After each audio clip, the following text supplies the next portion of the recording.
It's kind of funny when your yarn starts off as this perfectly formed little ball of yarn, and then as you go, I have this yellow spaghetti here, which is now becoming mangled up and tangled up knots. I like the Grinch. I'm Charity, and this is my sister Sara. We're two filmmakers with a desire to return to our roots of hands-on art projects, and we're taking on Wichita one color at a time.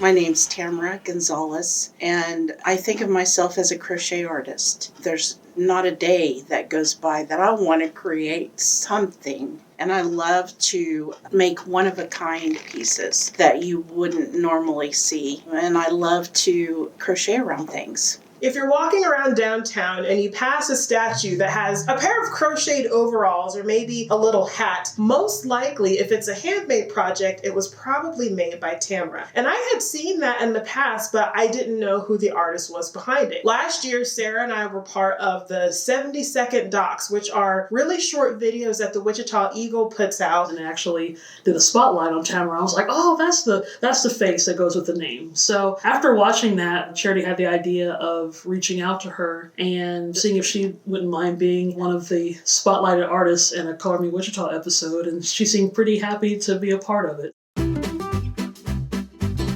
When I say that Tamara is a crochet master, I'm not kidding, and you immediately understand that when you walk into her house. Tamara's house is full of everything crochet. I'm fairly certain if she could crochet the exterior of her house, she probably would. She's got stuffed animals, she has owls, she has framed pieces of artwork, a little bag that holds other bags. She has little table runners and doilies, hoodies and vests and blankets, and I'm probably running out of things to say, but I'm pretty sure Tamara has already crocheted it. My grandmother taught me since I was about 10, and so that's been 58 years ago. I learned to embroider first, and then I picked up sewing and did that for the longest time, and then I picked up crochet. My mother crocheted and knitted and sewed. All my aunts and uncles, they did the same. I was born to do this. I really feel like that. I learned how to crochet the year after finishing high school. So I was 17 and I was living in Texas at the time. I was doing a internship, and for whatever reason on campus, it was pretty popular to do some sort of handicraft. So one of my friends, he is very good at crochet. He specializes in hats. He actually taught a lot of people on campus how to crochet, and I was one of them. While Charity has had a lot of experience with crochet, I have never done anything to this capacity before.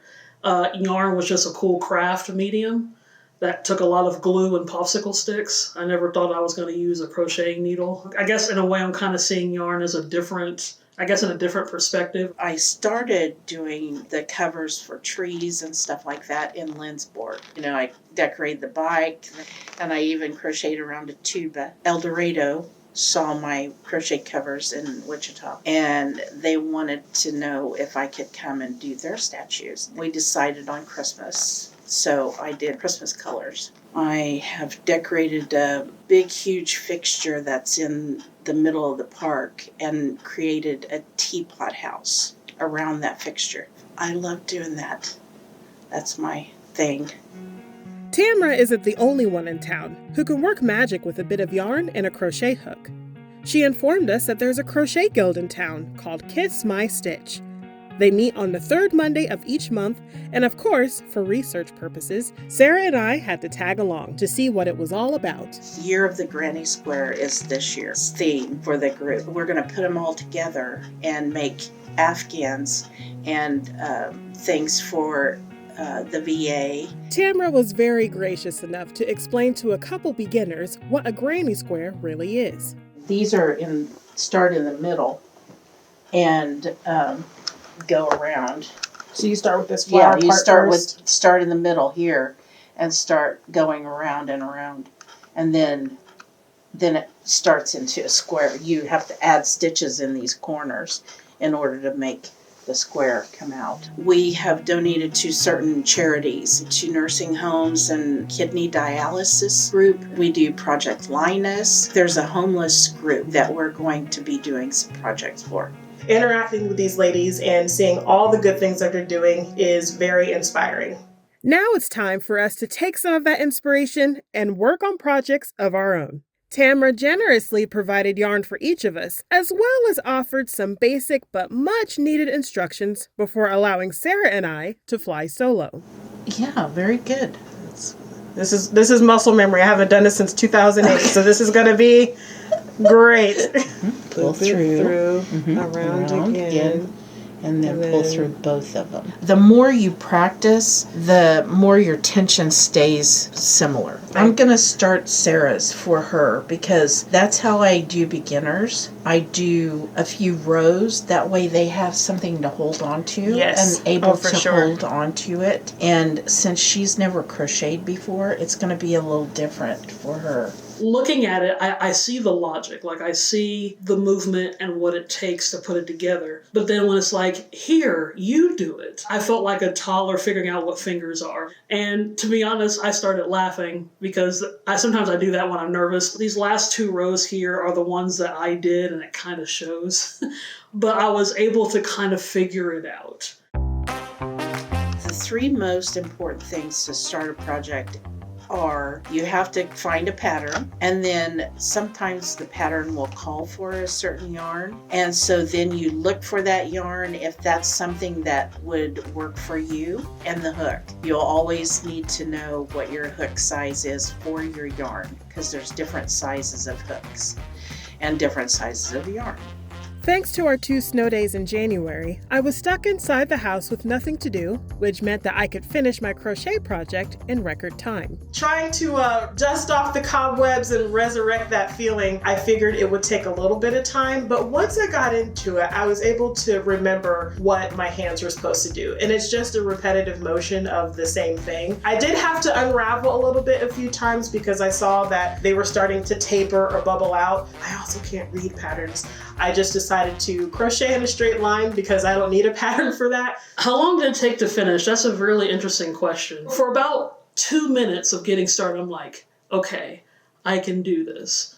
And after those 2 minutes, I was like, no, I cannot. What I think I'm doing correctly, either I'm starting out that way and then I take a wrong turn somewhere and I'm not quite sure how to get back unless I just completely start over.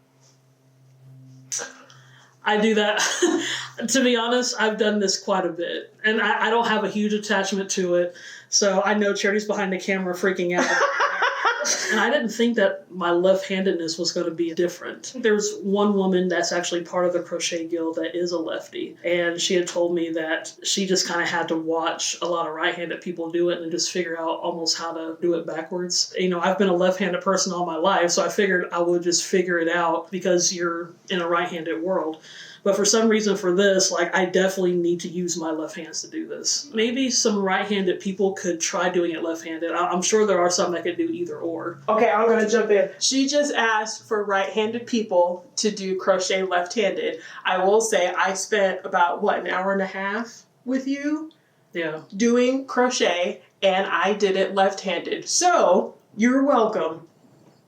I wanted that out there for the record. Okay, now continue. Yeah. I'm so excited to work with Charity and Sara. I can't wait to see what you come up with. So that makes 3 of us. Yeah, that's what I'm thinking. I'm like, well, it'll be something. It'll be something. So this is our 5th Climbing Wichita episode now, and usually I'm asked the question of, are you looking forward to showing such and such your piece of work? And each episode I say no, but I definitely don't want to for this episode. I know it's going to be a good outcome, and maybe I'm putting myself down a little bit too much, but for someone that crochets on a tuba, and then I'm going to show her my little bit, yeah, that's going to be fun. I'm excited to show Tamara my project just because it's been so long. I'm pretty proud of what I made. I know there's going to be mistakes, and so I'm prepared for that. But considering I haven't done it since I was 17 or 18 years old, I'm pretty happy with my final project. I made 2 little things. Okay.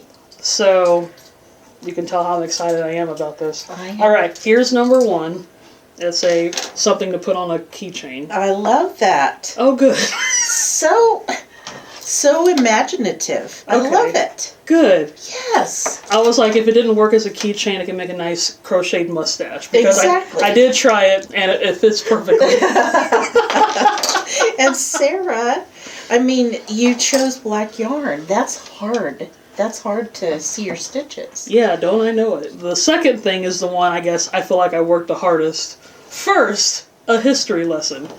So, I go to antique shops and estate sales every once in a while, and I have a milk bottle from Stephen's Dairy, which is now Highland Yes. Yeah. I used to work for a Peter Pan ice cream store. Stephen's made the ice cream that I used to dip. Dairy. And that's why I did this, because somehow I had that Exactly. kind of forethought. You knew. I was using your yarn to stitch. Mm-hmm. I was doing well, and then I couldn't figure out how to make the stitches straight. Mm-hmm. So it started curving, and I guess I just kind of went with it. So, and I noticed that this poor little milk bottle does not have a lid. So, here... Oh my gosh, I love it. Oh, I'm so glad you do, because that's this took me it's like a little hat. This took me like 2 hours. I bet. Oh, how cute. Look at that. This milk bottle It really needed a lid. lid. It did. It's. I love it. Okay, good. You're trying your best, and you did wonderful. Well, thank Very you. good. Thank Very you. good job. Also, I do appreciate Charity laughing behind the camera, showing her sisterly support. First, I'll show you what I made with the yarn that you gave me. So we had a couple snow days last month, so I made a scarf. Look at that. Oh my gosh. Look at the. Aren't you proud of that? I'm very proud. Very good. Very, very good. Are you going to wear it? I did wear it, but now we had like an 80-degree I day know, the other I know. day. So I might have to wait till Christmas of this year. Okay, so this next thing, I want you to close your eyes because I have to get it set up. Okay. So. Okay. Open your eyes. Very good. Oh my gosh. This was super fun to make. And I saw a YouTube video, and it was basically like the scarf, but then you just sew the ends together. Exactly. And it showed you how to make a little bow. So That's so good. Now I can be fashionable with my homemade scarf. Yes, And and your homemade headband. with the bow. I'm hesitant to say if I'm gonna stick with this in the future. When I was a kid, we did a lot of latch hook projects, and I actually enjoyed doing that, and I got pretty fast at it. Maybe if I don't stick to the crochet, maybe I can go back to the latch hook thing. That was something that actually came pretty easy for me. Either way, there's gonna be some yarn involved. I definitely plan on crocheting more in the future. I caught the crochet bug. I have gone back to the store and have seen that yarn is back on sale. So there are other projects that I'm already brewing up in the future. We discovered Tamara by seeing all of her crochet work on the statues downtown. So I thought it was appropriate to use my scarf as a decorative ornament on this statue here. So thank you, Tamara, for showcasing your work for us. And hopefully I did it justice.